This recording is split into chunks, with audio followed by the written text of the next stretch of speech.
Well, hello, folks out there in YouTube land. Got a big show lined up for you. Let's get right on into it. All right, folks, we need to pull up this screen here. Cutter Boley picked Kentucky Wildcats. I'm not a bit surprised by that. We actually talked about that a few days ago, and that was what I was expecting. It appears the Vols are pretty much all in on George McIntyre. Now, of course, that could change over time, but it does appear that George McIntyre is kind of their target, although they've had Cutter Boley in Knoxville a bunch. I mean, a whole bunch. Now, let's take a look at this kid. I think this is a great pickup for Kentucky. First of all, he's a Kentucky kid.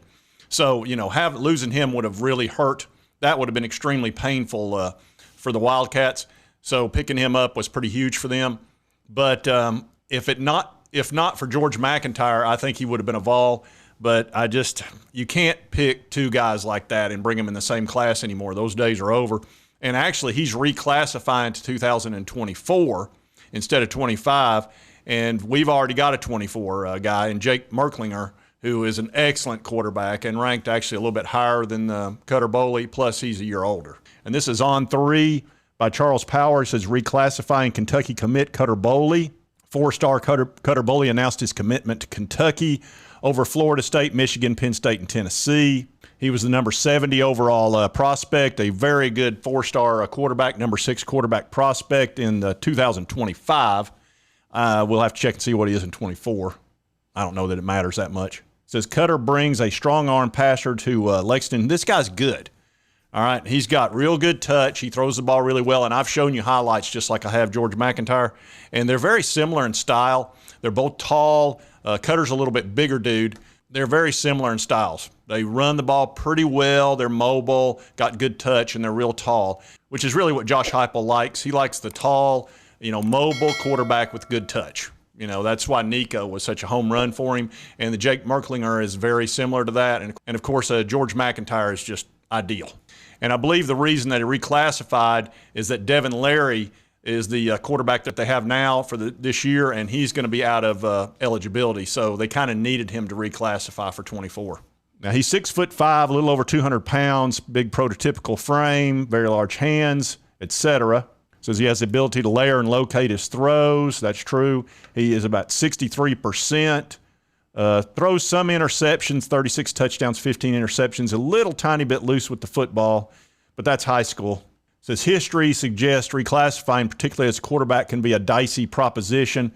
And I don't like this reclassify nonsense.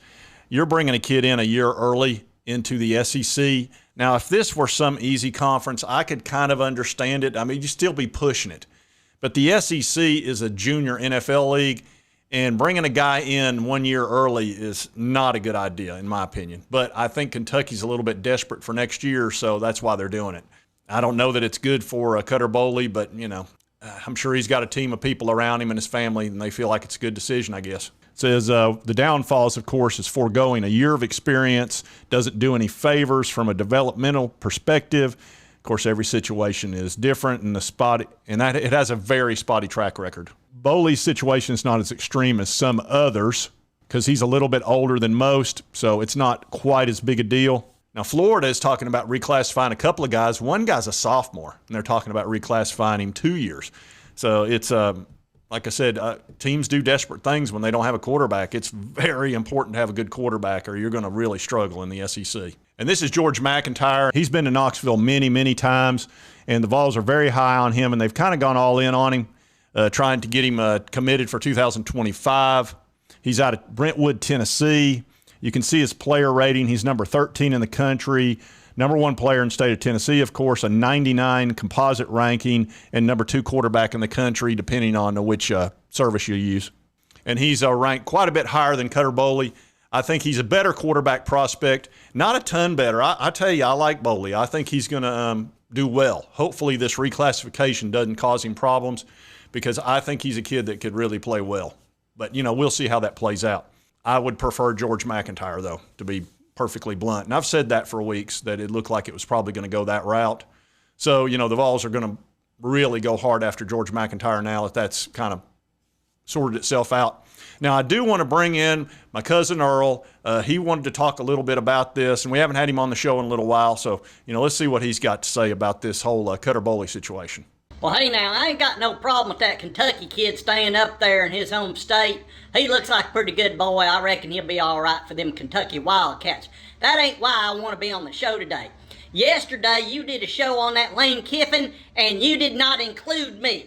And I had a lot to say about that fella from dadgum way he stabbed us in the back in the day, and I had to burn my mattress and all that, and you didn't even let me be on that show. So I'm mad at you, Sports Talk Jay. I don't want to talk about Cutter Boley. I want to talk about Lane Kiffin. You better include me the next time.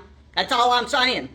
Yeah, I didn't tell you that. I think Cousin Earl's a little bit steamed at me for not bringing him in about the Lane Kiffin show I did yesterday about him possibly going to the Florida Gators. And, man, did you folks respond to that video? I told you it might cause some triggering, and I think it did for some, but, man, I'm telling you, the comments, y'all really commented on that video. I'll show you.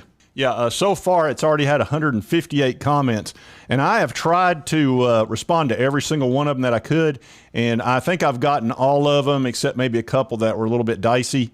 But as you can see, I mean, it's been a ton of comments about the Lane Kiffin thing. Some people agreeing with it, most of them agreeing with it, and some of them not happy about it, and I understand that completely. Lane Kiffin, there's really no in-between with him. You either fall on one side or the other. He's just a very divisive individual, especially in the state of Tennessee, as you can imagine. And you folks were obviously very opinionated about it, which I completely understand. I'm very opinionated too, otherwise I wouldn't have done that video. But anyway, I thought that was kind of interesting. And Cousin Earl, man, I'll bring you back on. Sorry you're so mad at me, but look, I just didn't think about it. You know, I was so busy trying to decide whether even to do the video, and then I got Cousin Earl over there, you know. I just, out of sight, out of mind, Earl, you know. What can I tell you? You're going to have to get over it. Snap out of it. All right, folks, and if you like this content, be sure to hit that like button. Let's me know to continue to cover the Vols and all the SEC goings-ons. And if you've not subscribed, it's right here on your right, my left. Just boom, that's all you got to do. Hit that little button. Costs you nothing. Helps me out. I'd appreciate it. And right over here's my most recent. Oh, that's probably the Lane Kiffin video. The algorithm usually picks it based on your viewing habits, and they think you'll love it if you trust the algorithm. Anyway, I hope you did like the content. We'll see you next time on Sports Talk Jay.